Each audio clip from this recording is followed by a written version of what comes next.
আসসালামু আলাইকুম ওয়া রাহমাতুল্লাহি ওয়া বারাকাতুহু। আজকে পবিত্র জুমাবার। এই জুমাবারে একটি গুরুত্বপূর্ণ আমল আছে। এই আমলটি যদি কেউ করে থাকে বা নিয়মিত যদি কোনো ব্যক্তি এই আমলটি করে থাকেন, তাহলে আল্লাহ তাআলা এই আমলের বরকতে, এই আমলের ওসিলায় বর্তমান রানিং শুক্রবার থেকে নিয়ে আগামী শুক্রবার পর্যন্ত যত রকম ফিতনা, যত বড় বড় ফিতনা দুনিয়াতে হবে, দুনিয়াতে ঘটবে, আল্লাহ তাআলা তার নিজ কুদরতি ইচ্ছায়, কুদরতি রহমতের হাতে তাকে সেফ রাখবেন এবং হেফাজত রাখবেন। তো এই আমলটি একটি অতি গুরুত্বপূর্ণ আমল। এই আমলটি পবিত্র কোরআনের 15 নম্বর পারায় 12 নম্বর পৃষ্ঠায় সূরা কাহাফ আছে। এই সূরা কাহাফটি তেলাওয়াত করতে হয় প্রত্যেক শুক্রবারে। তো প্রত্যেক শুক্রবারে এই সূরা কাহাফ আপনি কি পরিমাণ তেলাওয়াত করবেন? প্রত্যেক শুক্রবারে সূরা কাহাফের প্রথম 10টি আয়াত তেলাওয়াত করলেই ইনশাআল্লাহ আপনি এই আমলের অন্তর্ভুক্ত হয়ে যাবেন এবং এই শুক্রবার থেকে নিয়ে আগামী শুক্রবার পর্যন্ত আল্লাহ তাআলা আপনাকে নিজ গুণে হেফাজত করে রাখবেন। নিজ কুদরতি শক্তি দ্বারাই, নিজ রহমতের শক্তি দ্বারাই আল্লাহ তাআলা আপনাকে অবশ্যই হেফাজত করে রাখবেন।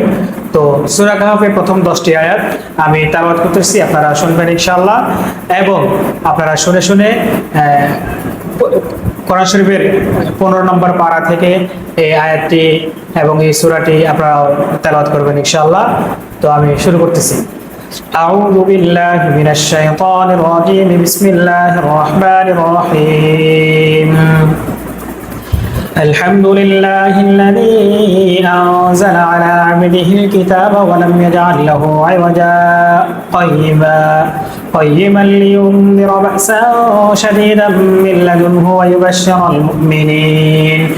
ويبشر المؤمنين الذين يعملون الصالحات أن لهم أجرا حسنا ماكثين فيه أبدا وينذر الذين قالوا اتخذ الله ولدا ما لهم به من علم ولا لآبائهم كبرت كلمة تخرج من أفواههم إن يقولون إلا كذبا فلعلك باخع نفسك على آثارهم إن لم يؤمنوا بهذا الحديث أسفا إنا جعلنا ما على الأرض زينة لها لنبلوهم أيهم أحسن عملا وإنا لجاعلون ما عليها صعيدا جرزا أم حسبت أن أصحاب الكهف والرقيم كانوا من آياتنا عجبا إذ أوى الفتية إلى الكهف فقالوا ربنا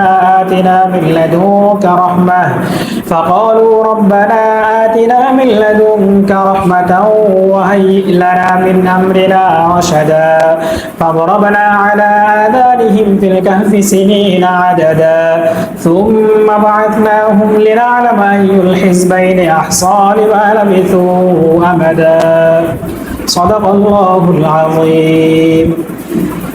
সূরা কাহাফের প্রথম এই 10টি আয়াত আপনারা ইনশাআল্লাহ প্রত্যেক শুক্রবার তেলাওয়াত করবেন।